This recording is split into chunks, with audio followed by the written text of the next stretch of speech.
क्यों अपनी ही पुत्री की ओर आकर्षित हुए ब्रह्मा। नमस्कार दोस्तों, स्वागत है आपका हिंदी स्मार्ट स्टोरी चैनल पर।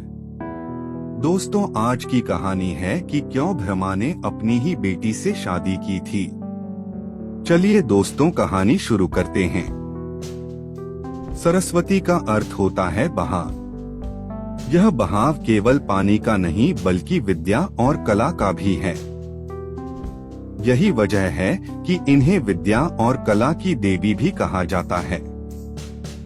सरस्वती के द्वारा विज्ञान, संगीत और कविताओं की रचना की गई है। ऋग्वेद में सरस्वती को दैवीय नदी की भी संज्ञा दी गई है।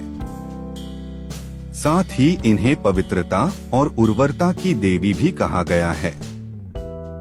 सरस्वती को अन्य नामों से भी पुकारा जाता है, जिनमें भागेश्वरी, शत्रुपा, ब्राह्मी, पृथुदर, बकदेवी, बिरज, शारदा आदि प्रमुख हैं।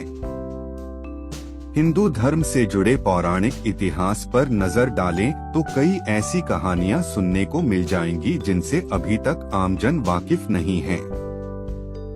विस्तृत इतिहास होने की वजह से कुछ घटनाएं छूट जाती हैं तो कुछ नजरअंदाज कर दी जाती हैं। इन्हीं कहानियों में से एक है सृष्टि के रचयिता ब्रह्मा का अपनी ही बेटी के साथ विवाह करने की घटना। यह बात तो हम सभी जानते हैं कि त्रिदेव के हाथों में ही इस सृष्टि की बागडोर समाहित है। ब्रह्मा के पास सृष्टि की रचना का दायित्व है तो विष्णु के पास संरक्षण का, वहीं देवों के देव कहे जाने वाले महादेव शिव को विनाश का जिम्मा सौंपा गया है। इसी विनाश के बाद फिर से शुरू होता है सृजन का चक्र। ब्रह्मा का अपनी ही बेटी के साथ विवाह करने की इस घटना का उल्लेख सरस्वती पुराण में वर्णित है। सरस्वती पुराण के अनुसार सृष्टि की रचना करते समय ब्रह्मा ने सीधे अपने वीर्य से सरस्वती को जन्म दिया था। इसलिए ऐसा कहा जाता है कि सरस्वती की कोई मां नहीं, केवल पिता ब्रह्मा थे।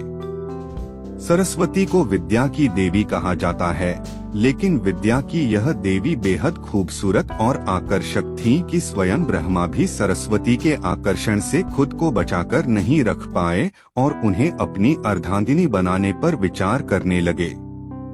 सरस्वती ने अपने पिता की इस मनोभावना को भांपकर उनसे बचने के लिए चारों दिशाओं में छिपने का प्रयत्न किया, लेकिन उनका हर प्रयत्न बेकार साबित हुआ। इसलिए विवश होकर उन्हें अपने पिता के साथ विवाह करना पड़ा। ब्रह्मा और सरस्वती करीब 100 वर्षों तक एक जंगल में पति पत्नी की तरह रहे। इन दोनों का एक पुत्र भी हुआ जिसका नाम रखा गया था स्वयंभू मनु।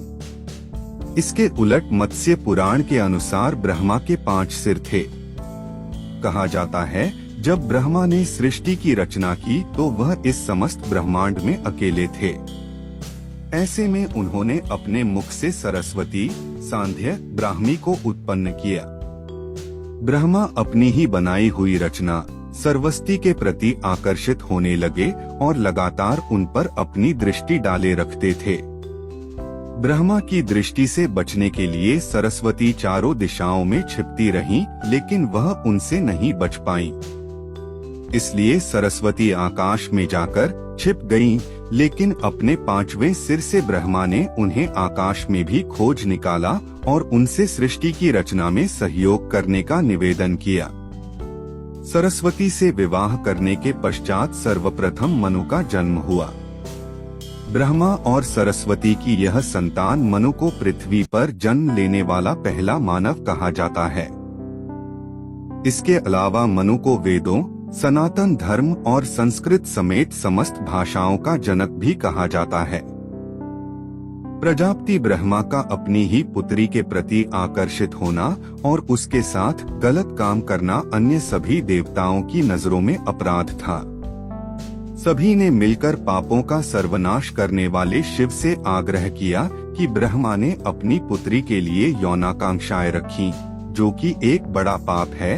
ब्रह्मा को उनके किए का फल मिलना ही चाहिए। क्रोध में आकर शिव ने उनके 5वें सिर को उनके धड़ से अलग कर दिया था। शिव पुराण के अनुसार ब्रह्मा के सर्वप्रथम 5 सिर थे। लेकिन जब अपने पांचवें मुख से उन्होंने सरस्वती, जो कि उनकी पुत्री थी, को उनके साथ गलत काम करने के लिए कहा, तो क्रोधावश सरस्वती ने उनसे कहा कि तुम्हारा यह मुंह हमेशा अपवित्र बातें ही करता है, जिसकी वजह से आप भी विपरीत ही सोचते हैं।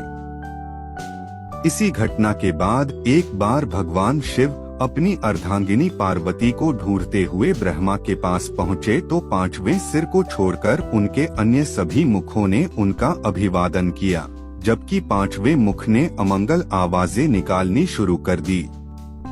इसी कारणवश क्रोध में आकर शिव ने ब्रह्मा के पांचवें सिर को उनके धड़ से अलग कर दिया।